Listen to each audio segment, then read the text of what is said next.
body bags were whore lies. Who is this irresistible creature who has an insatiable love for the dead?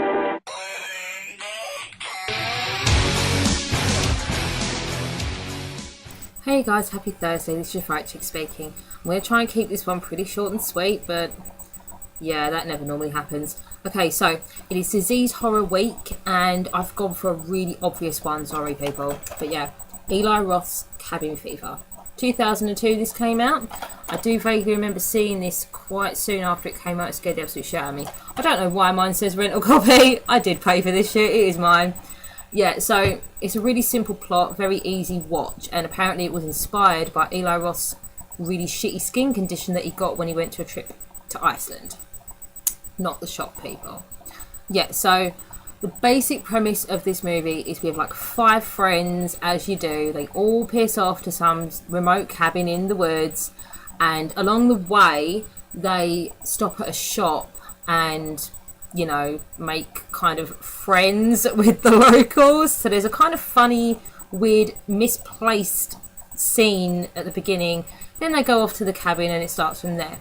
They're all drinking and having fun. I don't remember why they're even there. It's probably some sort of celebration ending college or something like that. So yeah, they come across, or I think only maybe one of them or two of them come across a very, very sick man. They don't know what's wrong with him. He's like, oh, you have to help me, but he's coughing all this shit all over him at the same time. That's a good way to get someone to help you, by scaring the crap out of them. They accidentally, I think they hurt him at first, but either way, he then finds his way to their cabin, scares the crap out of all of them, and then they accidentally set him on fire, accidentally, and he runs off into the woods. They don't see him again. It becomes it becomes clear to us, but not to them, that this guy has died and he fell into like the reservoir. So his infection has tainted the water supply, and over the course of the movie, as they keep drinking the water, they slowly catch this horrible flesh-eating disease that he had.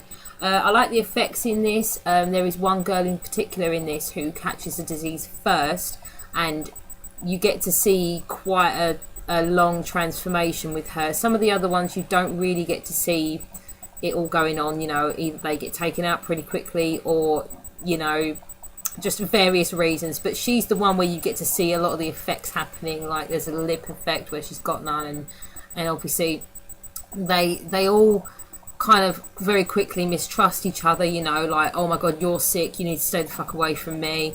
It becomes very, you know, survival, dog eat dog pretty quickly, and their relationship as friends deteriorates almost immediately. It's pretty scary how quickly they all just turn on each other. Yeah, that's pretty much the whole movie. There isn't really any other plot. I mean, it's literally just what happens to them as they're dying or trying to find help. That is my entire review.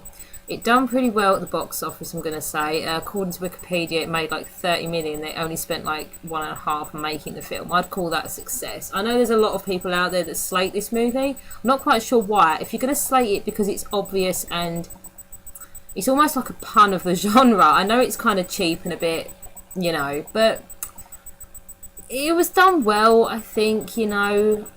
I liked it. I thought the fact they were drinking the water and it wasn't just like, you know, whatever, I'm rambling. But I will say this before I go. What the fuck is up with the pancake kid? If you haven't seen this, okay, I'm not giving away a spoiler because it's completely random. Like, I don't even know why. I mean, it relates to the little shop that they go to at the beginning. And that's literally, one of them runs off for help, and we have this kind of 5-minute random scene before they decide they need to run away again. And there's this really weird kid who's blonde and probably looks like he's called Jedediah. And he just gets up and he goes, pancakes, pancakes, pancakes. And then he starts doing all this Bruce Lee shit really badly. And then he bites one of them, and clearly that means he's infected now. But they all freak out and have a go at them for infecting their child. But I don't understand what that was, and I'd really loved for someone to explain that to me, because I even looked that up and I can't find anyone explaining what the fuck that was all about. But yeah, if there was an award for having the most random, pointless, yet very entertaining scene in the movie, Cabin Fever would win for the Pancake Kid. Okay, that's pretty much all I'm going to say. I will see you next week for another awesome theme. And yeah, have a good week, guys. Bye.